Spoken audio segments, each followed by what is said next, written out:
Hi, everyone, and welcome to episode 45 of the Tick Bootcamp podcast.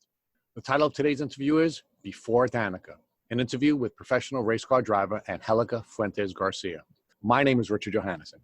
And I'm Matt Sabatello. Today's podcast guest is the international racing champion, Angelica Fuentes Garcia. Angelica Fuentes Garcia is a 50-year-old woman residing with her Scottish-born husband in London, England. She is a third-generation professional race car driver born and raised in Mexico. Ms. Fuentes Garcia was a racing prodigy. She was a licensed race car driver at the age of 13, and she won her first national championship at the age of 16. She won her second Mexican national championship in 2006. Her two Mexican national championships broke racing's gender barrier. During her illustrious career, she has participated in races and rallies all over the world, collecting numerous wins, including 7 European national championships. Unfortunately, Ms. Fuentes Garcia became sick and was forced to resign from her racing team. Her illness started after a tick bite she suffered in Monte Carlo. Despite the classic presentation of a rash at the site of her bite, she was misdiagnosed by 22 separate doctors in the UK and Mexico. Hi, Angelica, and welcome to the program. Hello, Richard. Thank you for having me in your program. We're blessed to have you. So, Angelica, can you share with our listeners how your life was different before you began to show symptoms of a tick disease? Yes, well, I was, as a friend used to call me, I was a jumping bean, Mexican jumping bean. I was happy. I was doing so many things with my business. I am in the jewelry business. I was racing. I was going to the gym. I was so independent, a woman that had energy. My mom used to call me my hurricane. Every time I went back to Mexico, we were like, let's go here, there. It was an ongoing energy in my body. As we say, I was living the dream. You were born and you grew up in Mexico?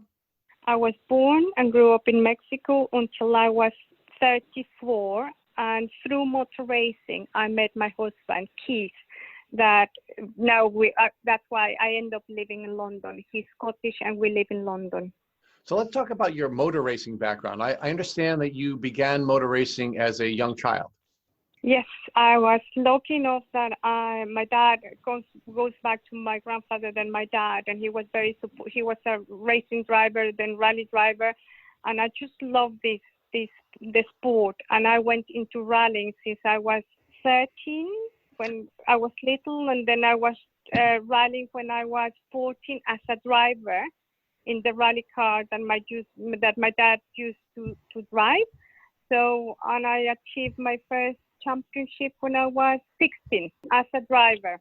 So let's walk back for a minute, Angelica. You began driving when you were 13, and you were able to get your driver's license, or at least your racing license, at the young age of 13? Yes, on those days you were allowed to do that, by your parents signing this, like a release in this paper, and that they gave you the permission. And on those days you were allowed to drive and to compete. And you always had, a special skill that allowed you to perform at a very high level, even at that very young age. Yes, I think you develop things. And obviously, I had my dad that was my best coach ever. My first rally that I did as a driver, he was for driving me. And I managed to spin the car up, by mistake. And he just, instead of shouting at me, he was all relaxed. We almost crashed. And he said, come on, you never, the steering wheel, you never hold it like that. You learned, come on, let's keep moving. We're losing time. And he just, and I think he taught me a lot. And then at some point he ended up being my sponsorship. It is very rare that we see women racing at any level, and you were racing at the highest levels in Mexico as early as 16 years old.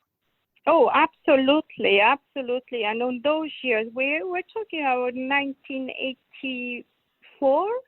On those days, I was very rare to see a woman, and then a woman that was performing well.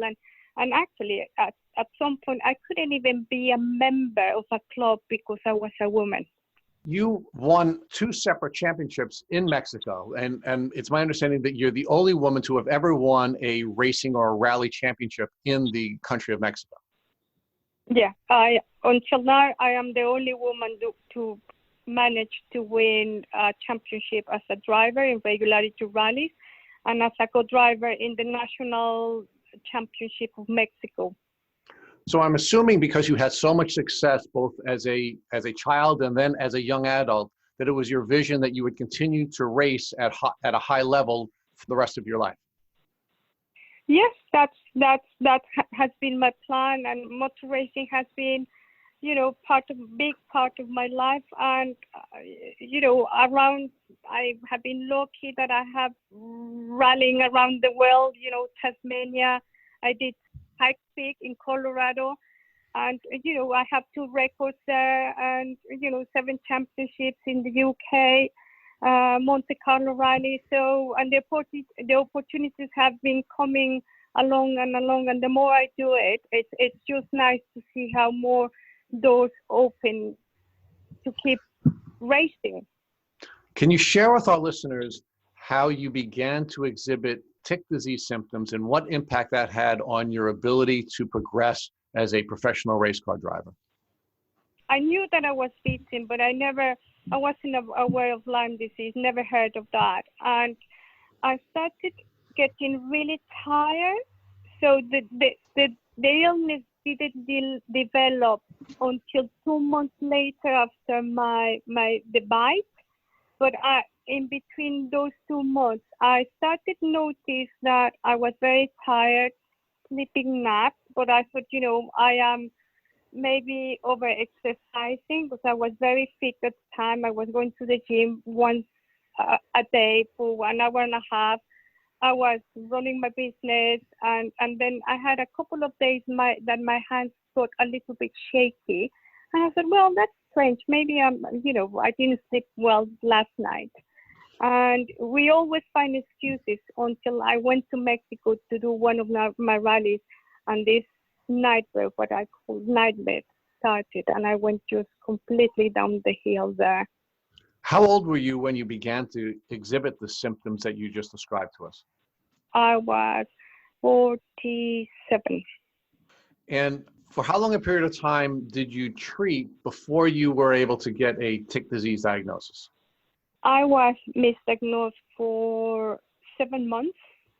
I saw 22 doctors between Mexico and the UK, and nobody knew what was wrong with me.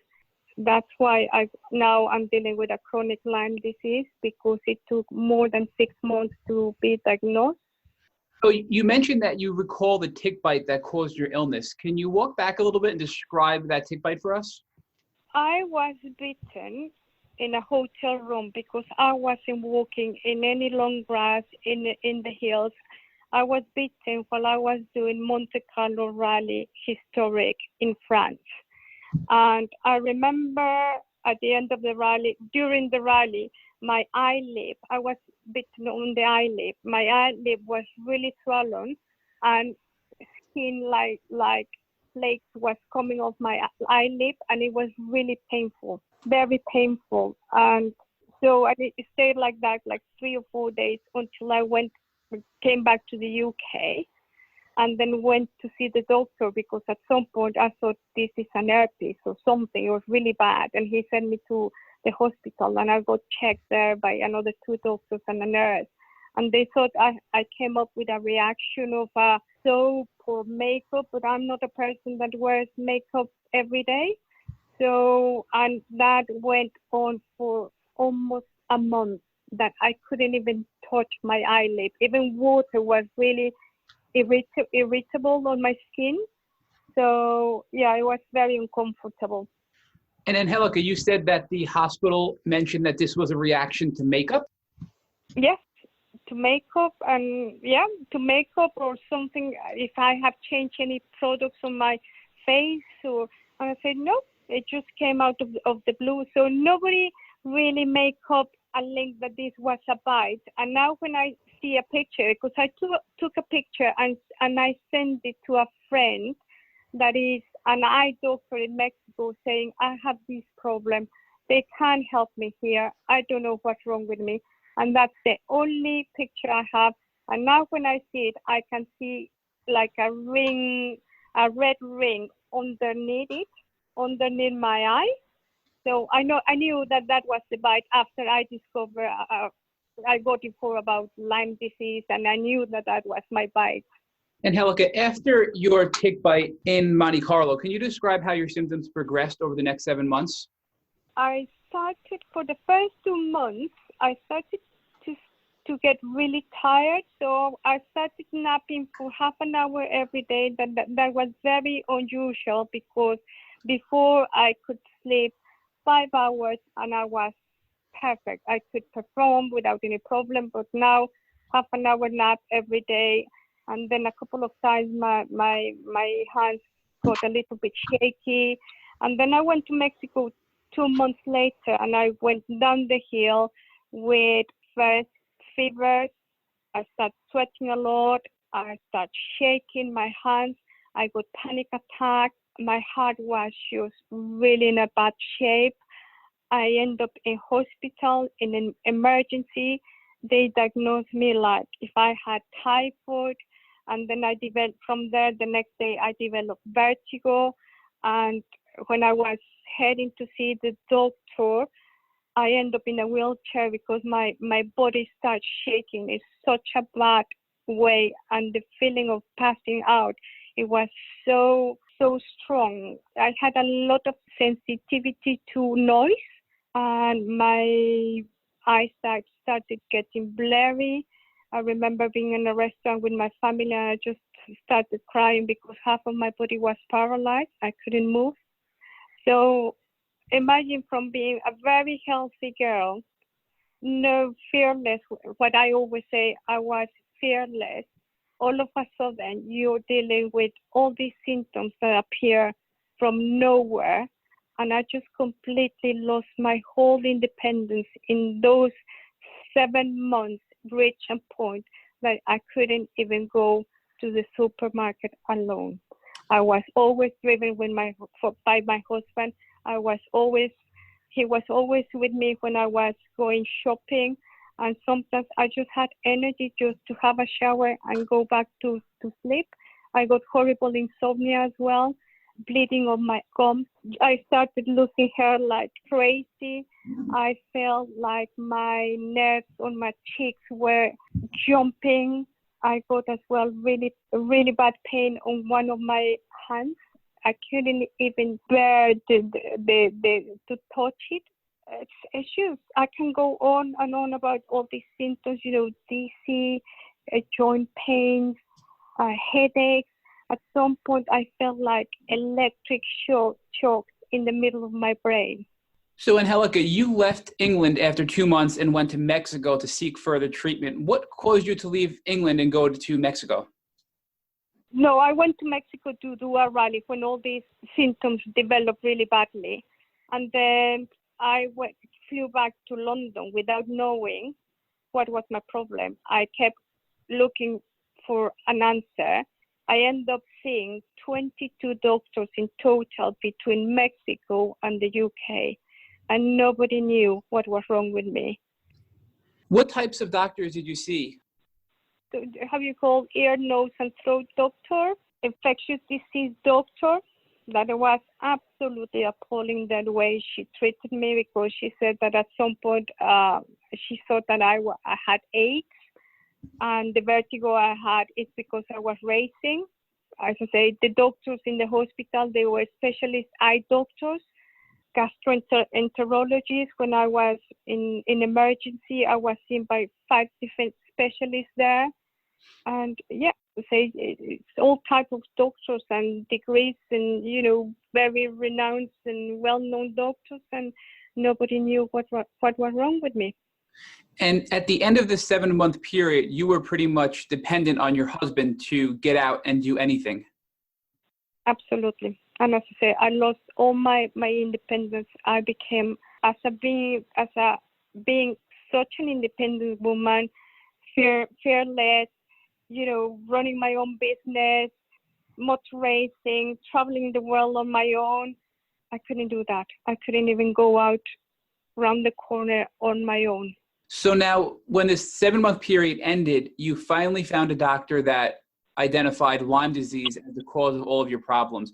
Can you walk us through that discovery that you finally have a reason to all of your symptoms? I would say an accident maybe on social media when I decided that, well, the plan of leaving my team was the year before, but it didn't happen. And then I decided to leave my team. And when I resigned my racing team at the time, and I needed to let all my friends and fans, because I have some followers all around, which were my plans. And when this post on my social media went out, my husband insisted for me to write that I was dealing with a virus. And I didn't want that to happen, but he said, you need to let them know. And I'm so grateful that we did, because of that post.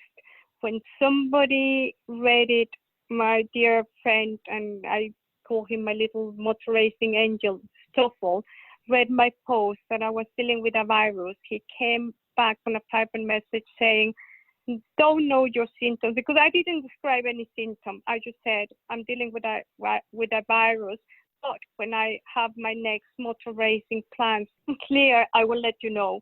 And he came back saying, no idea which are your symptoms, no idea what are you dealing with, but doctors in this continent, they had forgotten about Lyme disease. And he sent me a link. And when I read the link, I thought, this is what I have been dealing with. And the bite is the bite I had in February. This is end of August. So I went back to the GP, requested the test for Lyme disease. And I must say, in the UK, they don't have an accurate test for Lyme disease. It's very unreliable. And against the GP will, he sent my test, came back positive, and she still waited for another 7 days for me to get antibiotics. So Angelica, over 7 months, you saw 22 different doctors between Mexico and the UK, some of them the top in their field. None of them thought Lyme disease, despite your tick bite and despite your classic Lyme symptoms. And when you finally posted that you were struggling with a virus and an illness to your fans, one of your followers actually recommended Lyme disease, which then caused you to go follow up with your doctor to then get a positive Lyme disease test. Exactly, correct. And then the doctor gave me amoxicillin. To be honest, when you have because 6 months have gone past, and when you go after 6 months, you're dealing with chronic Lyme disease. So amoxicillin is not recommended. You should be on doxycycline, and it's what I have been told by my specialist.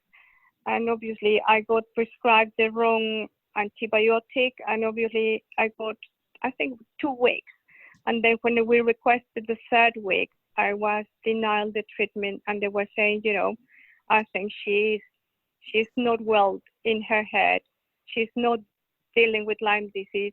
Have no idea, but we're not going to help her. Those were the words over the phone that the GP told my husband.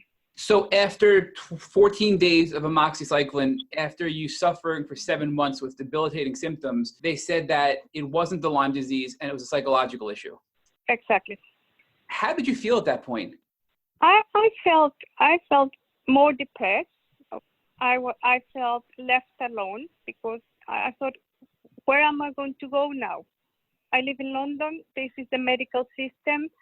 Where do I look? Where do I ask for help? If it's not the country where I'm living, where can I go? But I was so lucky. I was really sad and frustrated and angry and lots of feelings. And I was scared. I was really scared.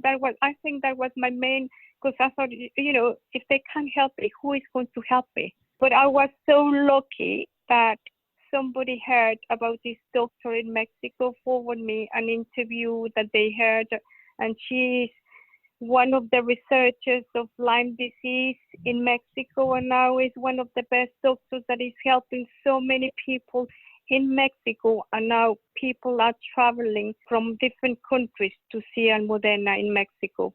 So Angelica, how did you find this doctor again?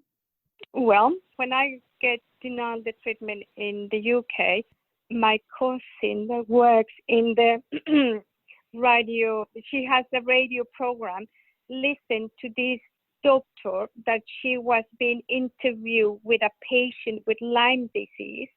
And, the whole story of Elsa and her Lyme disease, misdiagnosed for 15 years, blah, blah, blah. So, and my cousin forwarded me this interview saying, there is a doctor here in Mexico. So next Monday, I get on the phone to this doctor that I bless and adore, and I'm so grateful. She took my phone call on the second attempt. She said, don't worry, give me an hour. I will see you on Skype. First of all, I need to see you physically. And then we had a chat over the phone and said I told my story, I told her my symptoms. She saw me and she said, for me, you have Lyme disease. There's no doubt. And that afternoon, Mom and Dad went in Mexico to see this doctor. They sat with this doctor. She explained about the illness and get the prescription of all the multivitamins, all the antibiotics I needed. And I was lucky enough that a friend of mine was flying to Mexico, and all my treatment, my first treatment got flown to the UK with a friend. I was so lucky that we found Almudena, and that has changed my life. I'm not in remission. I'm still fighting. And we discovered that I'm not dealing only with Lyme disease. I have Ehrlichia and I have Anaplasma, two of the co-infections that sometimes come with Lyme disease. Did this doctor in Mexico run any additional tests other than the one that was originally done by your primary care doctor? Well, the doctor in Mexico, she has the proper test for Lyme disease and co-infections.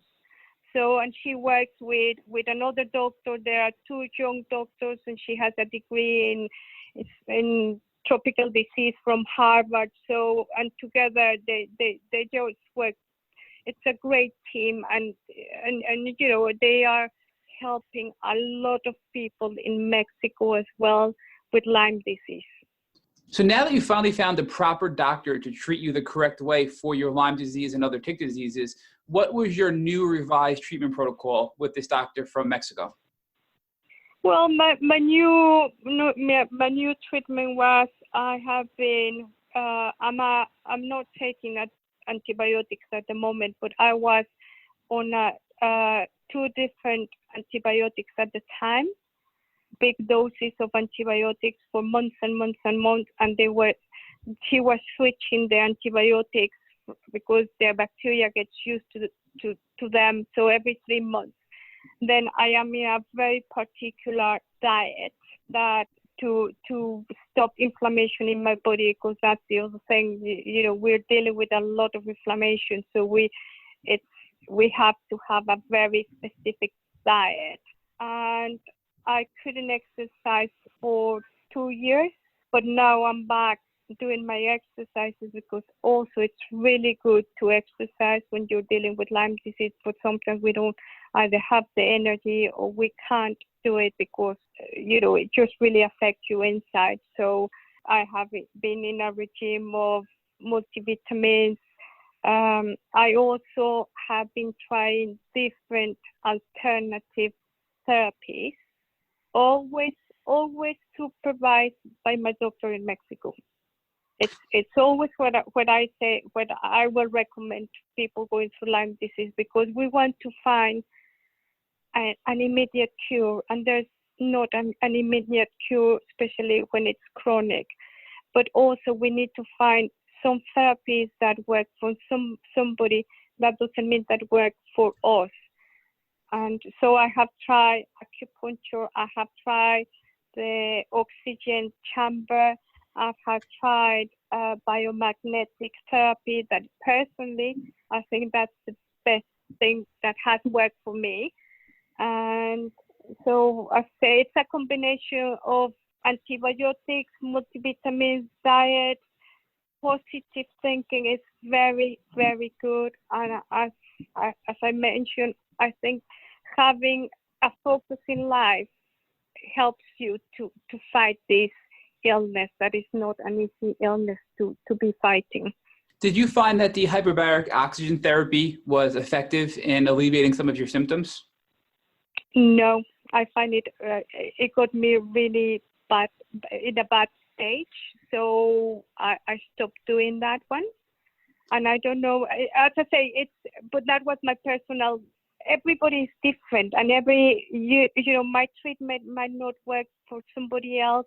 That's a very complicated aspect about this illness. Everybody is different, and everybody is unique, and everybody is attacked in a different way, and everybody will react in a different way with different treatments. So it's just to find which is the best for you. So, and as well, acupuncture, I felt really, really bad, and I say it was causing me inflammation, so I stopped doing that one as well. Now, you also mentioned that you did the bioresonance. Can you talk more about that, what it was like and how it helped you?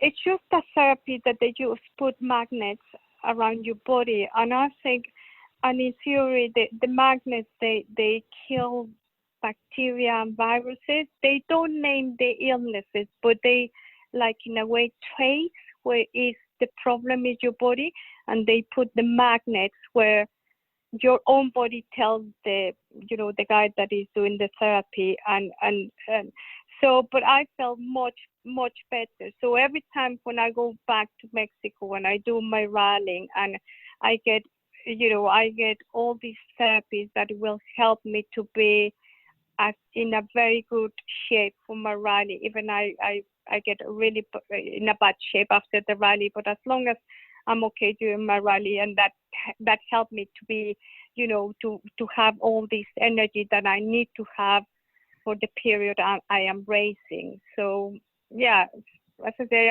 I believe in this biomagnetic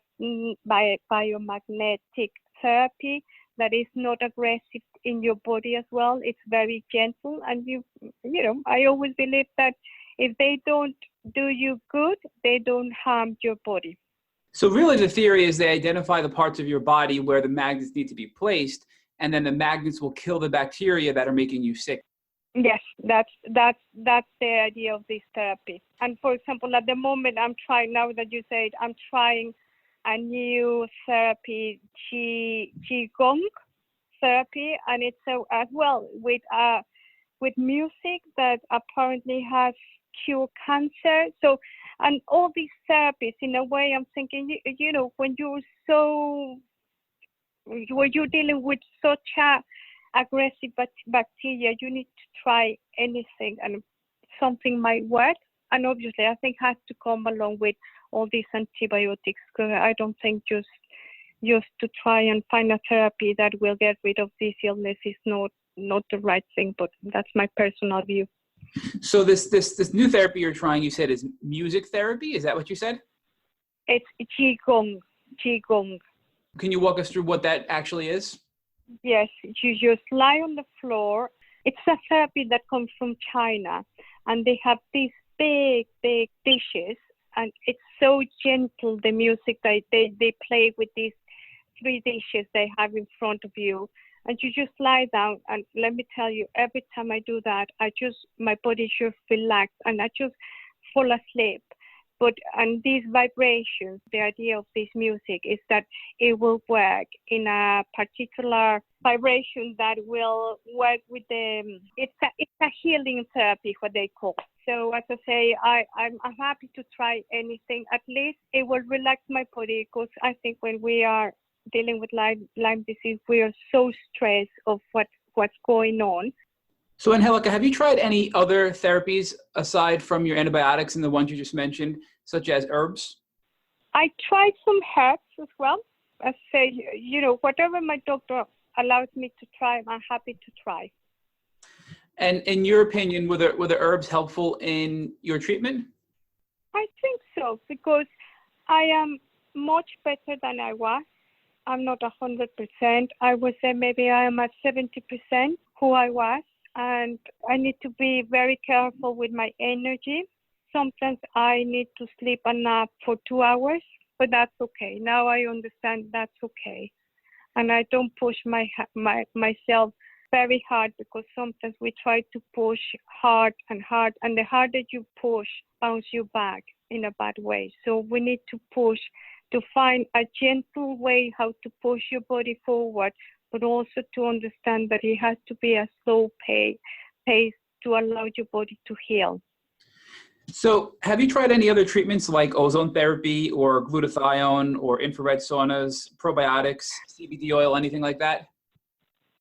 I have tried probiotics. I tried another one that was as well with music. I was connected to a particular music, like classic music, for 2 hours, and that treatment went for a month. So they put you music for 2 hours every day. So I have been trying everything that has been there for me. Well, this might work, and so what I try.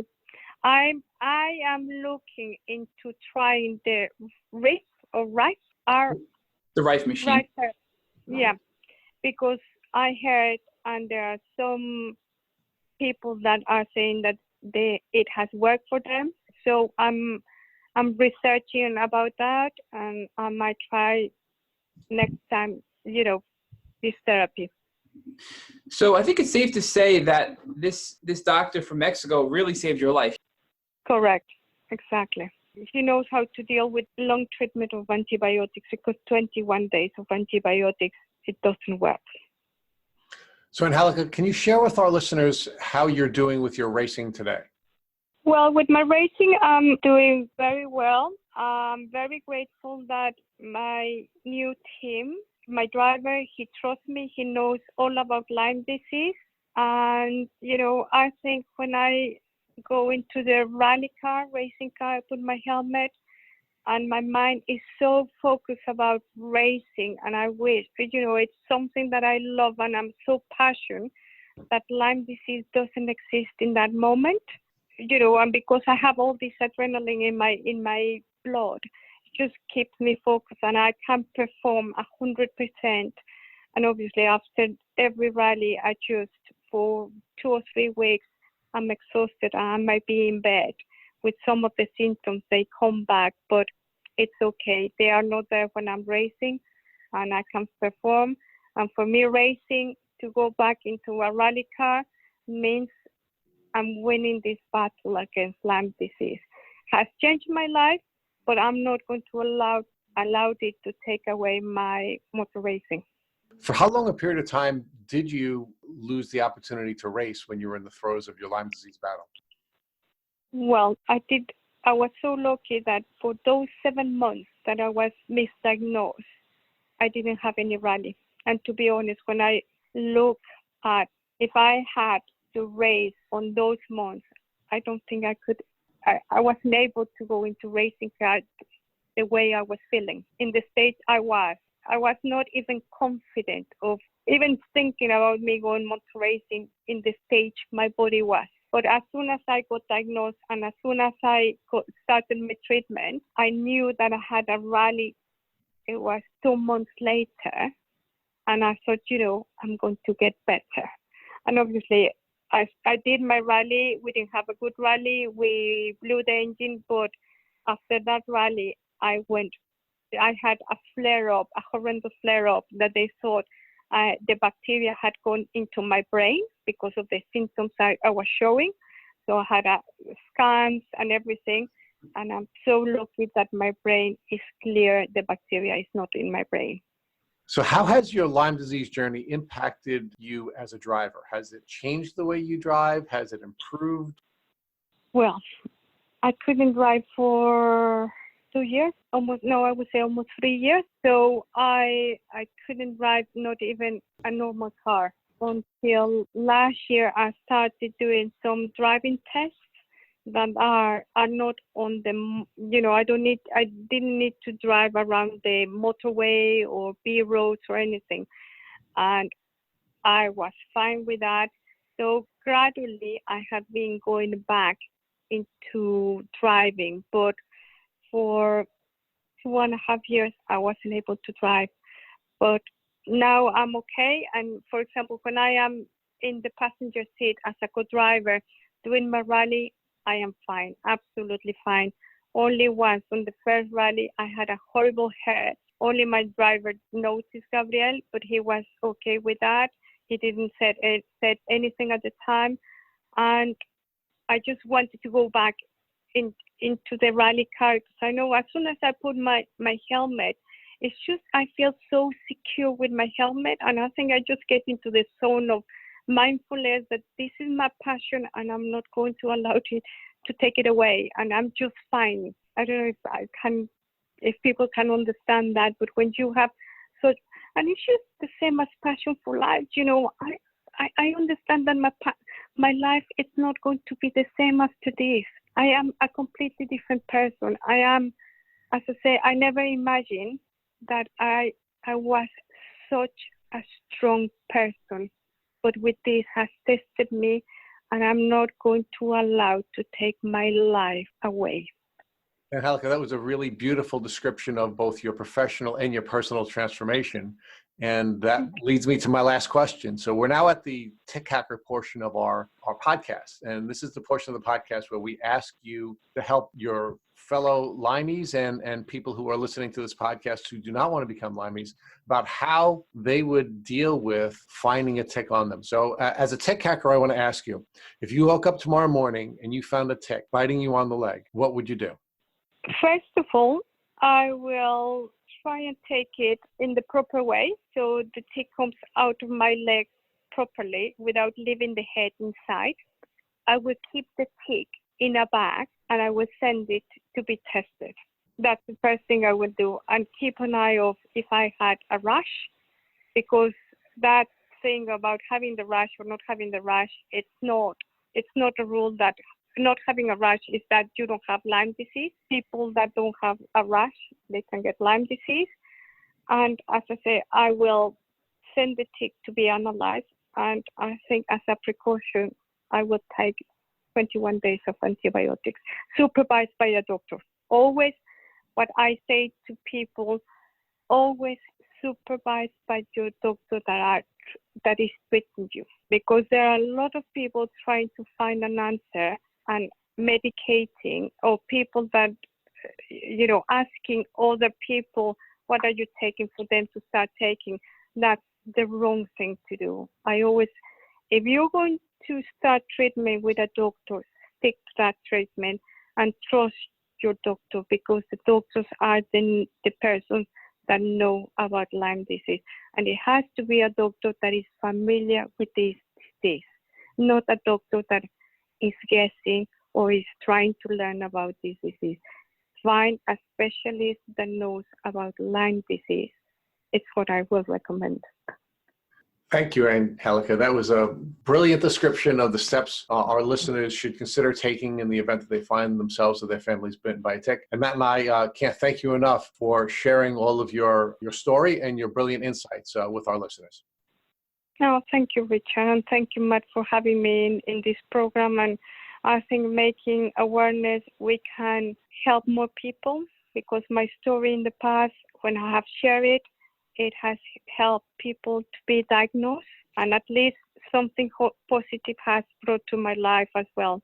I have been able to help somebody else that has been struggling for years without knowing what was her problem, and then my story has help her to find an answer to her problem.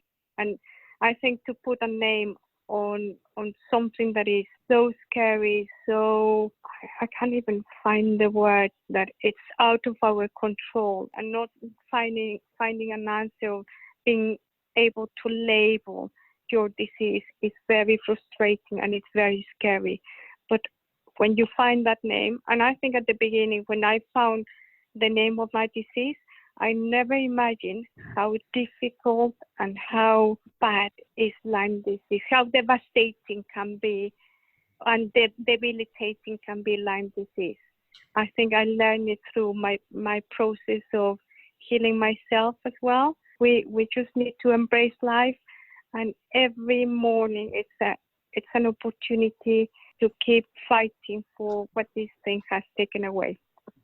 Thank you for listening to the Tick Boot Camp interview with Angelica Fuentes Garcia. To our listeners, we have a call to action. First, if you'd like to learn more about Angelica Fuentes Garcia and her tick disease journey, please visit her Instagram at AngieFuentes122. Second, if you enjoyed this episode of the Tick Boot Camp podcast, please share it with your friends by using the social media buttons you see at the bottom of our post.